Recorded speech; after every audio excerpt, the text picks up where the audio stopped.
¿Cómo medimos el dolor? ¿Vale la pena el dolor que acarrea la revolución? El análisis costo-beneficio es un tema complicado cuando se aplica a las transiciones sociales. Pero, ¿nos hemos molestado alguna vez en comparar la violencia de la revolución con la violencia que la precedió? No sé cómo se mide el precio de las victorias históricas, dijo Robert Heilbronner. Solo sé que la forma en que normalmente llevamos los libros de historia es incorrecta. No hacemos un recuento de las generaciones reclamadas por esa combinación de explotación económica y represión política tan característica de los antiguos regímenes. Las desventuradas víctimas de las inundaciones y el hambre en el valle del Yangtze de ayer, las niñas prostitutas halladas muertas en los callejones del viejo Shanghái, los mujiks azotados por el frío y el hambre en las estepas heladas de Rusia. ¿Y lo de hoy? Nadie cuenta las miles de víctimas anónimas que sucumben a los torturadores entrenados por Estados Unidos en América Latina, los cientos de aldeas quemadas por las fuerzas de contrainsurgencia, los millones que son expulsados de sus tierras ancestrales y sentenciados a vidas permanentemente atrofiadas y desnutridas. Los millones más que perecen en la miseria desesperada y la congestión de los barrios marginales y los campos de internamiento. Sus sufrimientos no se registran y no se cuentan en la balanza cuando la revolución imparte justicia a los antiguos oligarcas y opresores o comete excesos y abusos por su cuenta. ¿Y cómo medimos el dolor de las decenas de millones de niños en todo el mundo, muchos de ellos de 6 y 7 años, que se ven obligados a trabajar 70 horas a la semana, confinados en talleres mal iluminados y mal ventilados, en condiciones que recuerdan a los días más horribles de la revolución industrial? El Acuerdo General sobre Aranceles Aduaneros y Comercio, una amplia ley multinacional de libre comercio que equivale a una carta blanca para el capitalismo global, no ofrece protección para los niños que son explotados, abusados, sobrecargados de trabajo y mal pagados. Durante las negociaciones del Acuerdo General de Aranceles, los líderes de los países del tercer mundo abogaron con éxito en contra de imponer restricciones al trabajo infantil, argumentando que los niños siempre han trabajado en sus culturas y que tales prácticas tradicionales deben respetarse. Prohibir el trabajo infantil limitaría el libre mercado y provocaría graves penurias en aquellas familias pobres en las que un niño es a menudo el único asalariado.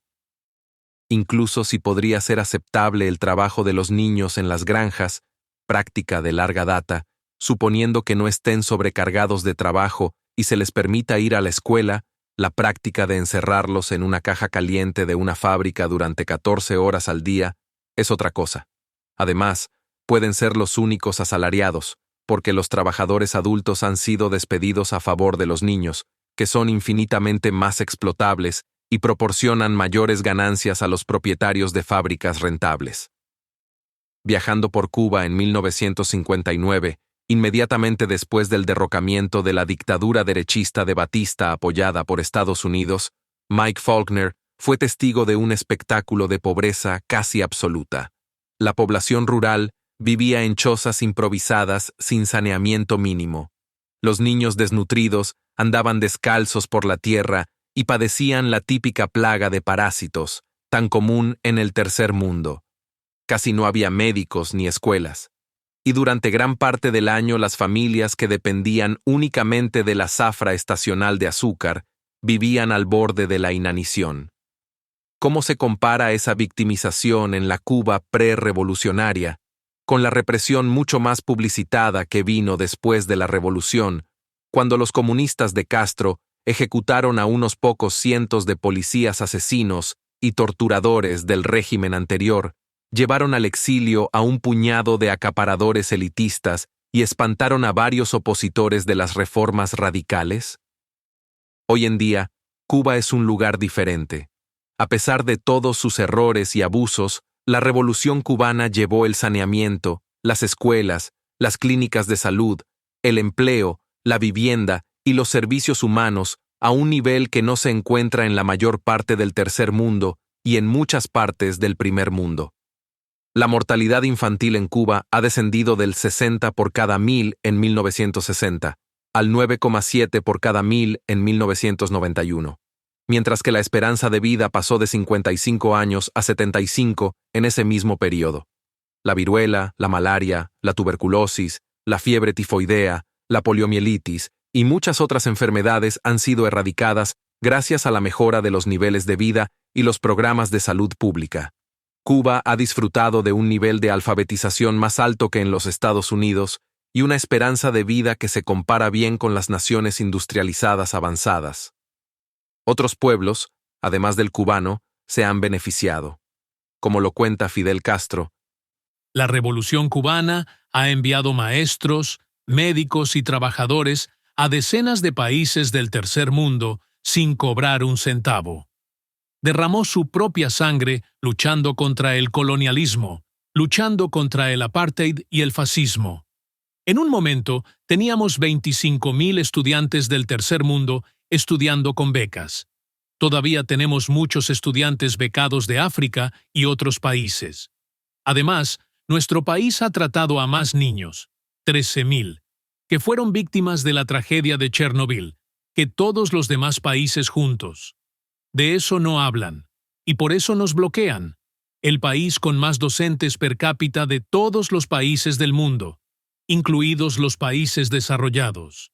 El país con más médicos per cápita de todos los países, 1 por cada 214 habitantes.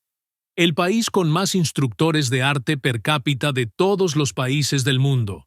El país con más monitores deportivos del mundo. Eso te da una idea del esfuerzo que implica. Un país donde la esperanza de vida supera los 75 años. ¿Por qué están bloqueando a Cuba? Porque ningún otro país ha hecho más por su gente. Es el odio a las ideas que representa Cuba. el pecado de Cuba a los ojos de los capitalistas del mundo no es su falta de democracia. La mayoría de los regímenes capitalistas del tercer mundo son mucho más represivos. El verdadero pecado de Cuba es que ha tratado de desarrollar una alternativa al sistema capitalista global, un orden socioeconómico igualitario que colocó la propiedad corporativa bajo propiedad pública, abolió a los inversionistas capitalistas como una entidad de clase y antepuso a las personas a las ganancias y la independencia nacional a la servidumbre del Fondo Monetario Internacional. Ahora, un think tank conservador como la Heritage Foundation calificó a Cuba junto con Laos, Irak y Corea del Norte como los países con el nivel más bajo de libertad económica. Los países con un alto nivel de libertad económica eran aquellos que imponían pocos o ningún impuesto o regulación a las empresas y carecían de protecciones salariales, controles de precios, garantías ambientales y beneficios para los pobres.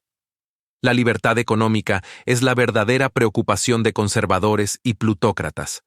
La libertad de utilizar grandes sumas de dinero para acumular sumas aún mayores, independientemente de los costos humanos y ambientales. La productividad masiva, junto con la distribución elitista, da como resultado más riqueza para unos pocos y mayor pobreza para la mayoría. Entonces, después de 2 siglos de un desarrollo tecnológico increíble y una expansión económica sin precedentes, la cantidad de personas que viven en la pobreza en el mundo capitalista ha crecido más rápidamente que cualquier otra cohorte demográfica. La población de barrios marginales del mundo ha aumentado a un ritmo mucho mayor que la población mundial total. El asombroso crecimiento de la productividad industrial ha ido acompañado de una necesidad, miseria y represión cada vez más crudas. En resumen, existe un vínculo causal entre las grandes concentraciones de riqueza y la pobreza generalizada. La próxima vez que alguien predique el evangelio del libre mercado, de la libertad económica y la productividad, debemos preguntarnos, ¿en beneficio de quién y a costa de quién?